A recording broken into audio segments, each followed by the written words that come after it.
সবাইকে প্রীতি ও শুভেচ্ছা জানিয়ে শুরু করছি চিলড্রেন উইথ অটিজম বা neuro developmental spectrum stress disorder বা বিশেষ শিশুদের নিয়ে অনুষ্ঠান স্পর্শ।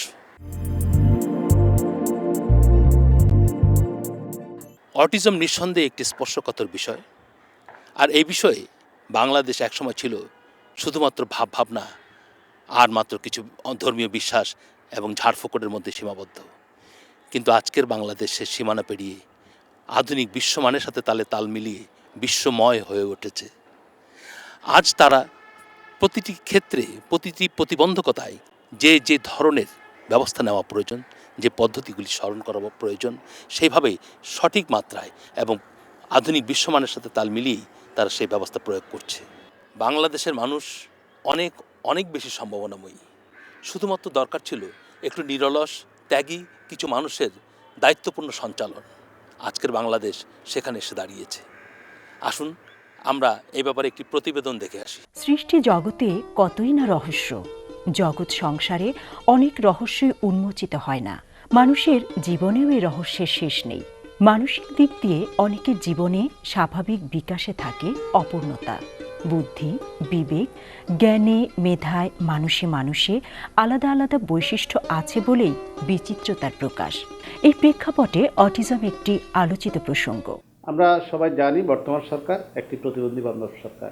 এই বর্তমান সরকারের সময় সকল ধরনের প্রতিবন্ধীদের জন্য আমরা বিশেষ কর্মসূচি নিয়েছি এবং এই কর্মসূচিগুলি সরকারের বিভিন্ন মন্ত্রণালয় সহ সমাজ কল্যাণ মন্ত্রণালয় অত্যন্ত আন্তরিকতার সহিত বাস্তবায়ন করছে।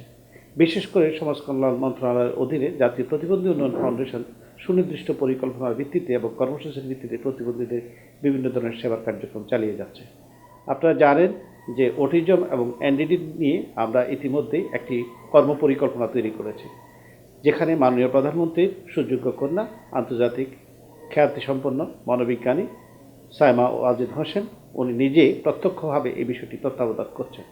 তারই দিক নির্দেশনায় আমরা অটিজম এবং এনডিডি নিয়ে একটি কর্মপরিকল্পনা এবং 2020 সাল পর্যন্ত 16 থেকে 20 সাল পর্যন্ত এই 5 বছর মেয়াদী একটি কর্মপরিকল্পনা প্রায় চূড়ান্ত হওয়ার পথে। আমরা কর্মশালা, সেমিনার, কনফারেন্স এবং সারা বাংলাদেশ থেকে বিভিন্ন ধরনের তথ্য নিয়ে এই কাজটি এগিয়ে নেবার জন্য আমরা আগামী 2রা এপ্রিলের মধ্যে আমাদের এই কাজগুলি সম্পন্ন করার আমরা চিন্তাভাবনা করছি। এবং আমাদের মূল উদ্দেশ্য হচ্ছে যে অন্যান্য প্রতিবন্ধীরা নিজেদের কথা নিজেরা বলতে পারে, নিজেরা বিভিন্ন কাজের সাথে সম্পৃক্ত হতে পারে, কিন্তু অটিজম এবং এনডিডিতে কিছু সমস্যা রয়ে গেছে। সেই সমস্যাগুলি সমাধানের জন্য প্রথমে আমাদের যেটি করতে হচ্ছে, এখন আমরা যে কাজটি হাতে নিচ্ছি, যে আর্লি স্ক্রিনিং।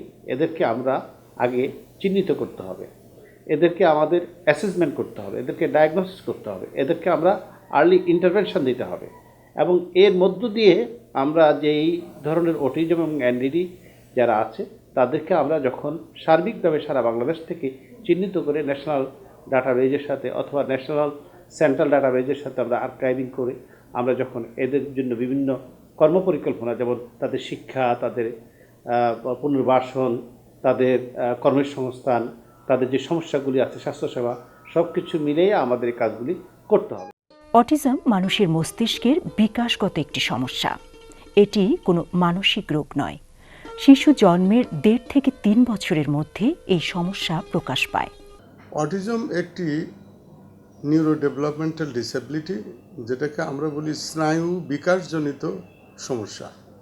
এই সমস্যাটি সাধারণত শিশুদের মধ্যে প্রকাশ পায় 1 বছর থেকে শুরু করে তার ঊর্ধ্ব বয়সে, বিশেষ করে 30 মাসের মধ্যে। এবং টিপিক্যাল বা যদি সত্যিকার অর্থে একটি অটিস্টিক শিশুকে আমরা ভাষাচিত্র বা কাল্পনিকভাবে কিংবা বাস্তবে দেখি, দেখা যায় যে সাধারণত 24 মাস পর্যন্ত অনেক সময় এই শিশুটির যে প্রবৃদ্ধি এটা ঠিক থাকে। হঠাৎ করে দেখা যাচ্ছে যে কিছুদিন পরে এই বাচ্চাটি যে আচরণগুলো শিখেছিল সেটি একটি প্রচণ্ড সাইক্লোন হওয়ার পরে যেরকম বিধ্বস্ত হয় ওরকম সব কিছু ভুলে গেল, এবং একটি ভিন্ন মানুষ যে তার পিতামাতাকে চেনে না, তাদের সঙ্গে চোখে চোখ রেখে কথা বলে না, এবং তার কোনো বন্ধু নেই, এবং সে তার নিজের জগতের মধ্যে নিমগ্ন থাকে। এবং অনেক সময় দেখা যায় এই শিশুদের কোনো ভাষা থাকে না, এবং ভাষা যদি থাকেও তাহলেও সে অন্য 10টি শিশুর মতো যেভাবে কথায় তার নিজের মনের অভিব্যক্তি প্রকাশ করে সেটি সে প্রকাশ করতে পারে না, না ইঙ্গিতে, না কথাবার্তায়, না তার আচরণে। এই যে অবস্থাটি, এটিকেই আমরা বলি যে অটিজম বা অটিজম স্পেকট্রাম ডিসঅর্ডার। আমাদের সমাজ কল্যাণ মন্ত্রণালয়ের অধীন প্রতিবন্ধী উন্নয়ন ফাউন্ডেশন নামে একটি ফাউন্ডেশন আছে। তাদের 103টি সেবা ও সাহায্য কেন্দ্র আছে দেশের প্রত্যন্ত অঞ্চলে। মহিলা ও শিশু মন্ত্রণালয়ের যে শিশু বিকাশ কেন্দ্রগুলো আছে 500টির মতো, এই জায়গাগুলোতে আমাদের যে সমস্ত লোকেরা কাজ করে তাদের হাতে আমরা ওই স্ক্রিনিং টুলটা দেব। তারা এটি দিয়ে এই সমস্ত শিশুদেরকে শনাক্তকরণ করার পরে আরও উচ্চ পর্যায়ে এটিকে অটিজম ডায়াগনোসিস করার জন্য জেলা পর্যায়ে এবং পরবর্তীতে বাংলাদেশের বড় বড় যে হাসপাতালগুলোতে শিশুদেরকে সেবা দেওয়ার জন্য একটি করে পয়েন্ট থাকবে, সেখানে সমস্ত বিশেষজ্ঞ এই বিষয়ে যারা পারদর্শী তারা এই ছেলেটির বা এই শিশুটির অটিজম কিনা সেটি শনাক্তকরণ করে তাদের জন্য প্রয়োজনীয় যাবতীয় ব্যবস্থা করার জন্য অঙ্গীকারবদ্ধ। এদেরকে আমরা জীবনব্যাপী সাহায্য ও সেবা দেব, তার ফলে তাদের অন্ন, বস্ত্র, বাসস্থান, চিকিৎসা সব কিছুর আমরা সংস্থান করব। অটিজমের প্রকৃত কারণ এখনও চিহ্নিত করা যায়নি, তবে একটি অটিস্টিক শিশুর মধ্যে সাধারণত যে বৈশিষ্ট্যসমূহ দেখা যায় তা হল মৌখিক ও অমৌখিক যোগাযোগের সমস্যা, কাঙ্ক্ষিত সামাজিক আচরণের সমস্যা, খেলার ক্রিয়াকলাপে এবং কল্পনাযুক্ত খেলার সমস্যা, স্পর্শ, আলো, শব্দ, স্বাদ, ঘ্রাণ ইত্যাদির প্রতি কম বা বেশি সংবেদনশীলতা, রুটিন মেপে দৈনন্দিন জীবনযাপনে অভ্যস্ততা, এদের আচরণ পুনরাবৃত্তিমূলক দৃষ্টির সীমাবদ্ধ লক্ষ্য নিয়ে। ওরা চোখে চোখ রেখে কথা বলে না, বিশেষ কোনো কাজে কেউ আবার পারদর্শী হয়। একটি শিশু যখন অটিজম চিহ্নিত হয় তখন বাবা মা চরম উৎকণ্ঠায় পড়ে যান।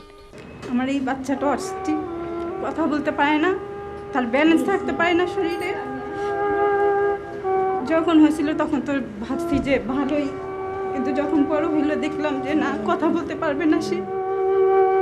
কোনো দিন ওই স্বাভাবিক বাচ্চাদের মতো নিজের ভবিষ্যৎ গড়তে পারবে কিনা সেটাও আমার জানা নাই।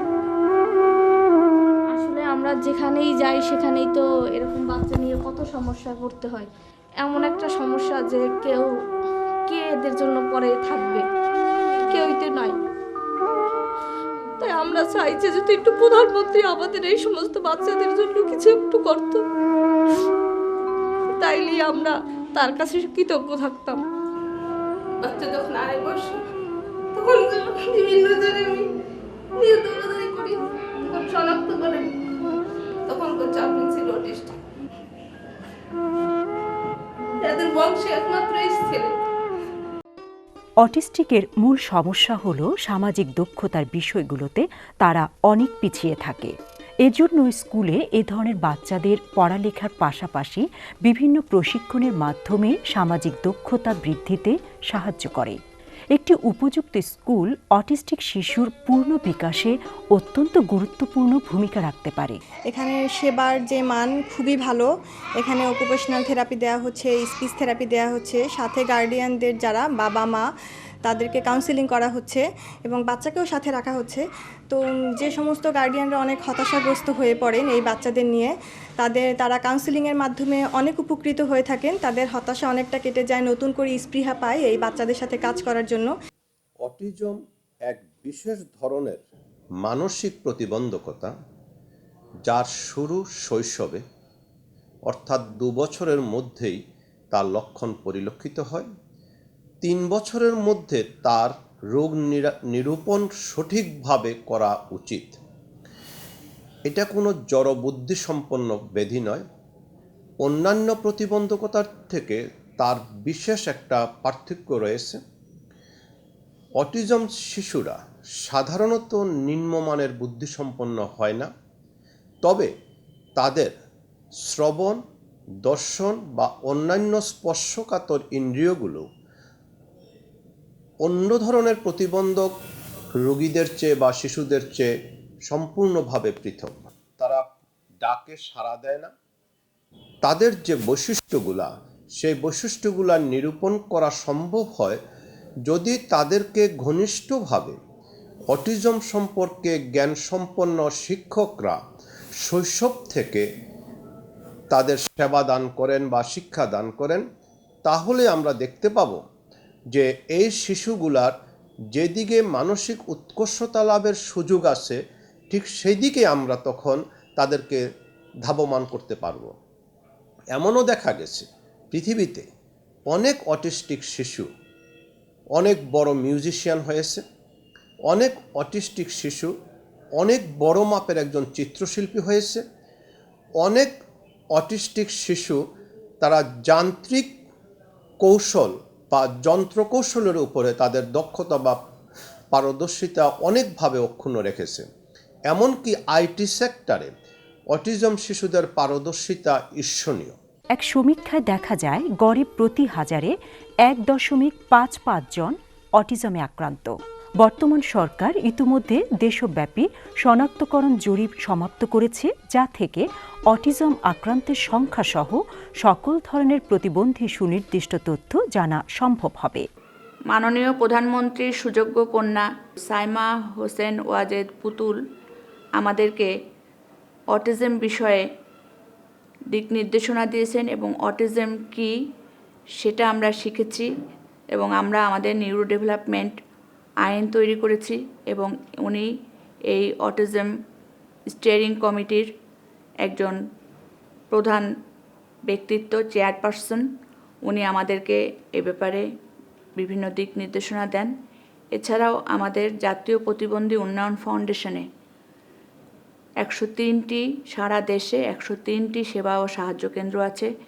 এই সেবা ও সাহায্য কেন্দ্রে আমরা অটিজম আক্রান্ত শিশুদেরকে চিহ্নিত করি যে তারা আসলে অটিজম আক্রান্ত কিনা এবং তাদেরকে সেবা দিয়ে থাকি। আমাদের প্রত্যেকটা কেন্দ্রে নিউরো ডেভেলপমেন্ট কর্নার আছে। সেই কর্নারগুলোতে তাদের স্পিচ থেরাপি দেওয়া হয়, অকুপেশনাল থেরাপি দেওয়া হয় এবং বিভিন্ন থেরাপির মাধ্যমে তাদেরকে আমরা সমাজে প্রতিষ্ঠিত করছি। এছাড়াও আমাদের দেশে এখন 20টি ভ্যান চালু রয়েছে। সেই 20টি ভ্যান দেশের প্রত্যন্ত অঞ্চলে চলে যাচ্ছে এবং অন্যান্য প্রতিবন্ধীর সাথে অটিজম আক্রান্ত শিশুদেরকেও আমরা এই ভ্যানের মাধ্যমে সেবা দিচ্ছি। তারা অতি দ্রুত সমাজে প্রতিষ্ঠিত হতে পারবে, তাদের যে স্বাস্থ্যসেবা লাগবে সেটা দেওয়া যাবে এবং তাদেরকে শিক্ষা দেওয়া যাবে, তাদেরকে কারিগরি শিক্ষা দেওয়া যাবে অথবা অন্যান্য শিক্ষা দিয়ে তাদেরকে সমাজে প্রতিষ্ঠিত করা সম্ভব হবে এবং মূল স্রোতধারায় এই অটিজম আক্রান্ত শিশুগুলি একজন পূর্ণাঙ্গ মানুষ হিসাবে প্রতিষ্ঠিত হবে। এছাড়া ঢাকা শহরে লালবাগ, উত্তরা ও যাত্রাবাড়ি এলাকায় special school for children with autism নামে আরও 3টি স্কুল চালু করা হয়েছে। এ নিয়ে ঢাকা শহরে মোট 4টি special school for children with autism চালু রয়েছে। উক্ত স্কুলে 100 জন অটিস্টিক শিশু অধ্যয়ন করছে। উল্লেখ্য, ঢাকা ছাড়া দেশের 6টি বিভাগীয় শহরে 6টি special school for children with autism চালু চূড়ান্ত পর্যায়ে রয়েছে। অটিজম সহ বিভিন্ন প্রতিবন্ধিতা বিষয়ে সাধারণ মানুষকে সচেতন করে তোলার লক্ষ্যে ফাউন্ডেশনের উদ্যোগে 2009 সাল হতে বিভিন্ন প্রশিক্ষণ কর্মসূচি বাস্তবায়িত হচ্ছে। এসব প্রশিক্ষণে প্রতিবন্ধী জনগোষ্ঠীর পাশাপাশি তাদের পিতামাতা ও অভিভাবককেও সম্পৃক্ত করে। 2013 সাল হতে 8টি ব্যাচে মোট 240 জন পিতামাতা অভিভাবককে প্রশিক্ষণ প্রদান করা হয়েছে। বিগত বছরে সরকার বেশ কিছু যুগান্তকারী পদক্ষেপ গ্রহণ করে, যার ফলে উল্লেখযোগ্য অগ্রগতি ও সাফল্য অর্জিত হয়েছে।